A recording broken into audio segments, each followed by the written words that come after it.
Então é na Bíblia, na palavra de Deus, que nós vamos encontrar os fundamentos dos direitos humanos.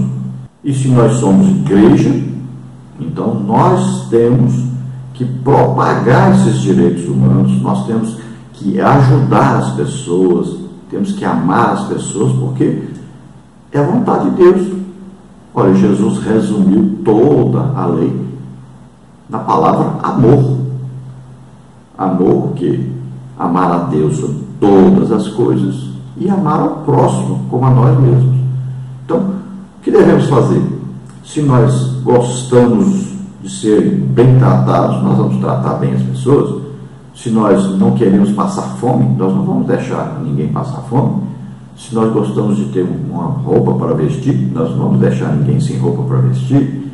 Então, é assim, se nós amarmos aos outros como a nós mesmos, todos vamos tratar bem as pessoas, todos vamos ajudar as outras pessoas, para que ninguém esteja em pobreza, em necessidade absoluta. Não foi assim que aconteceu com a igreja quando começou? Não havia ninguém entre eles que passava fome. Também não havia ninguém sobrando, porque todos se ajudavam. O Barnabé, por exemplo, vendeu a propriedade e depositou aos pés dos apóstolos o dinheiro para que eles pudessem ajudar os pobres, os necessitados. Esse é exemplo para nós, é exemplo para a igreja. Os nossos líderes, nossos pastores deveriam fazer isso. O dinheiro que é arrecadado não é propriedade de um pastor, mas é para abençoar aqueles que têm necessidade na comunidade em que a igreja está ali. E também para enviar missionários para o mundo inteiro, transmitir a palavra de Deus. Não é para enriquecimento de um pastor, de um líder. Não. O dinheiro é para ser distribuído para ajudar as pessoas. Nenhum dos apóstolos, pelo que consta na Bíblia, morreu rico.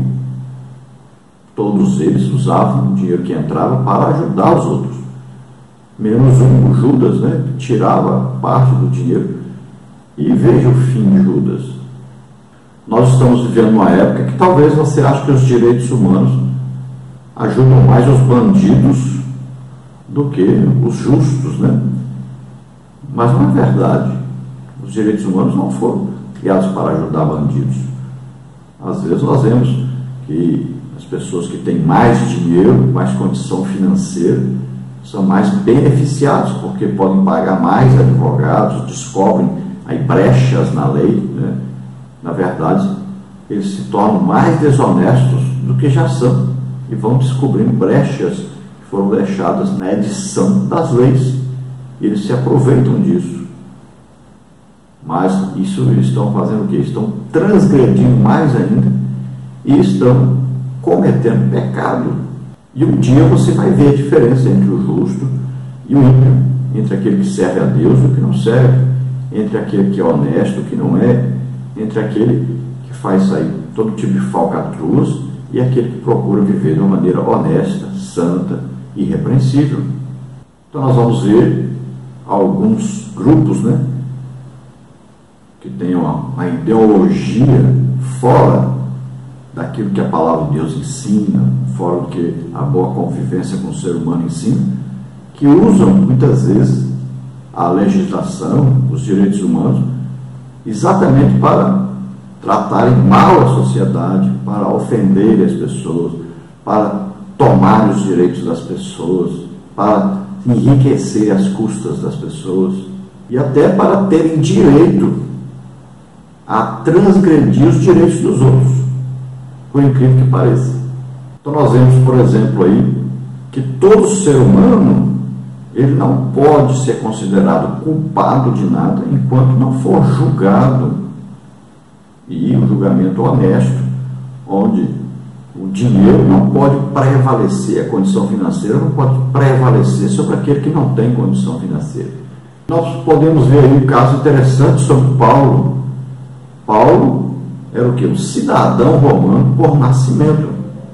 Paulo era de Tarso e lá era uma colônia romana. Então, quem nasceu ali passou a ter direito, como qualquer cidadão romano, às normas romanas. E uma das normas romanas era que um romano não poderia ser amarrado, não poderia ser açoitado, sem primeiro ter um julgamento. E nenhum romano poderia ser condenado à morte sem haver um julgamento. E o julgamento deveria ser feito por romanos. E Paulo se valeu disso, né? Nós vamos ver que Paulo, quando foi preso, e lá em Filipos, ele se valeu desse direito. Também quando depois ele foi preso em Jerusalém, que já tinham amarrado, e já iam começar a fazer interrogatório, já iam bater, né, dar chicotadas, e imediatamente Paulo reivindicou o seu direito como cidadão romano. Então, na primeira vez ele apanhou e foi preso, porque não reivindicou antes. Mas agora não, ele já aprendeu, né? Já apanhou, agora ele aprendeu. E agora então ele reivindica seu direito como cidadão romano. E dessa vez ele não vai apanhar, ele vai ser julgado.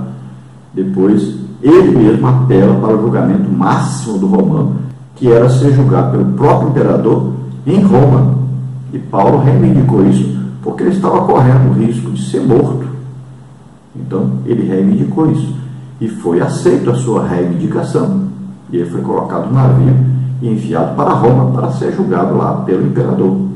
Então, toda vez que um cidadão, ele, para receber uma causa trabalhista, por exemplo, para não ser preso ou não ser condenado, ele reivindica as leis, né? Reivindica a ação de um advogado, qualquer coisa assim, ele está o quê? Usando os direitos humanos. Veja só, é interessante saber disso. Os direitos humanos é que garantem ao cidadão o seu direito de ser julgado, de sua causa ser julgada, dá a ele o direito de liberdade, de ter acesso à educação, de ter acesso, por exemplo, à internet, de ter acesso aos locais públicos. Tudo isso está dentro dos direitos humanos. Ele tem direito a não ser colocado numa situação vexatória. E são vários, assim, direitos que o ser humano tem. O ser humano não pode ser discriminado porque ele tem uma determinada cor, ou porque ele tem uma determinada situação financeira, ou porque ele tem um defeito físico, ou porque ele é idoso, ou porque é uma criança. E são criadas também normas especiais. Por exemplo, a criança precisa de normas especiais que vão regulamentar o seu viver, porque ele não pode ele mesmo produzir leis, nem ele mesmo se julgar. Então ele precisa de proteção extra. Então, por exemplo, um idoso também precisa de proteção extra. Então, dentro dos direitos humanos, vão existir coisas especiais para pessoas especiais. Por exemplo, uma pessoa que tem um defeito físico, ela vai ser mais protegida do que a outra, vai ser beneficiada mais do que a outra, porque ela não tem como ser como os outros. Então, existem aí dentro dos direitos humanos as normas, as leis, para que possam proteger, para que possam ajudar determinadas classes de pessoas mais do que as outras, porque elas precisam mais do que as outras. Então, por isso que existe, por exemplo, o ECA, Estatuto da Criança e do Adolescente. Então, por isso que existe aí um estatuto para o idoso, né? Regulamenta, então, a vida do idoso, da sociedade. Então, essas normas aí vão sendo criadas em benefício da humanidade. Então, nessa lição, nós vamos ver as seguintes partes e os seguintes tópicos. A primeira parte, a origem dos direitos humanos. Tópico 1, definição de direito. Tópico 2, declaração dos direitos do homem e do cidadão. Tópico 3, declaração universal dos direitos humanos. E tópico 4, direitos humanos no Brasil. Na parte 2, nós vamos ver a Bíblia e os direitos humanos. Tópico 1, direitos humanos no Pentateuco. Tópico 2, direitos humanos nos Evangelhos. E tópico 3, direitos humanos em Paulo. Na parte 3, nós vamos ver aí a Igreja e os direitos humanos. Tópico 1, a Igreja e o trabalho escravo. Tópico 2, a Igreja e os prisioneiros. Tópico 3, a Igreja e o problema social. Então vamos ver na parte 1, a origem dos direitos humanos. Tópico 1, definição do direito. Tópico 2, declaração dos direitos do homem e do cidadão. Tópico 3, direitos humanos no Brasil. Tópico 1, então, definição de direito. A raiz da palavra direito tem origem no latim rectus, que significa aquilo que é reto, correto, justo. Na perspectiva da ética, o que é direito torna-se modelo do que é bom e correto. Assim, a ética ou a moral, comum a todas as culturas, pode se expressar em termos de direitos do indivíduo. Esses direitos refletem a dignidade do ser humano, como, por exemplo, a proteção à vida, a liberdade individual e a igualdade.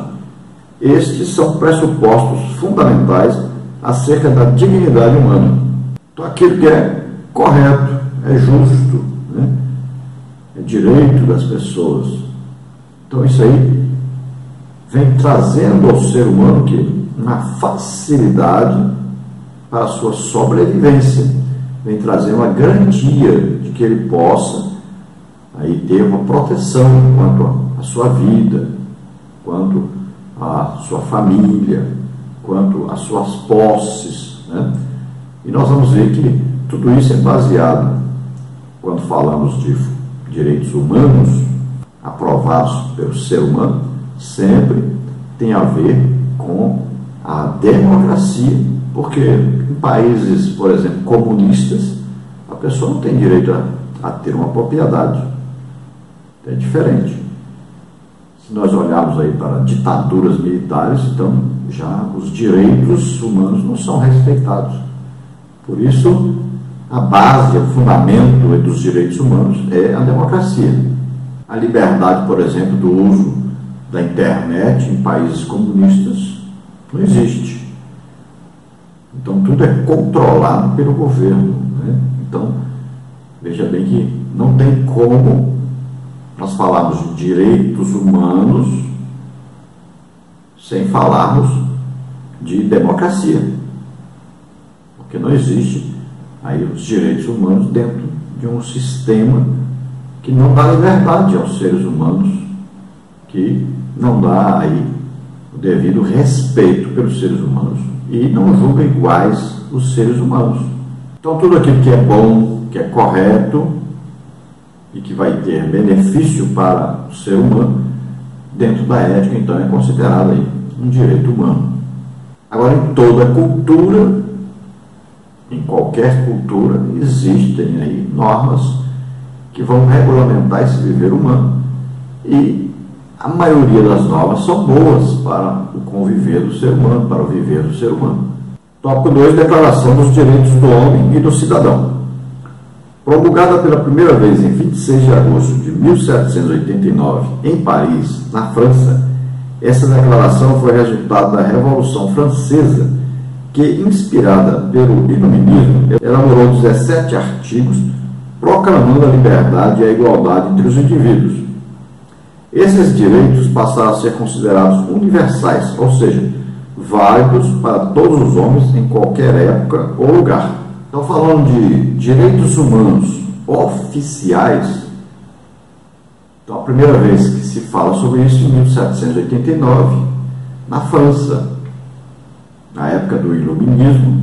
Então foram criadas algumas normas e essas normas foram adotadas por outros países. Então foram aí 17 artigos criados visando então a proteção à vida, né? Proteção à liberdade, proteção ao ser humano, dando direito a ele a uma educação, a uma religião, e assim coisas básicas foram criadas. No tópico 3 nós vamos ver a Declaração Universal dos Direitos Humanos. Foi adotado em 10 de dezembro de 1948, após a Segunda Guerra Mundial, pela Organização das Nações Unidas, a ONU. A declaração, contendo 30 artigos, reconhece os direitos fundamentais e universais do ser humano como um ideal comum a ser atingido por todos os povos e nações, sem distinção de raça, sexo, língua ou religião. Então, agora, em 10 de dezembro de 1948, existe agora uma organização mundial, chamada, então, ONU, e a ONU divulga agora, então, um documento com aquilo que ela julgava ideal para que os seres humanos tivessem direitos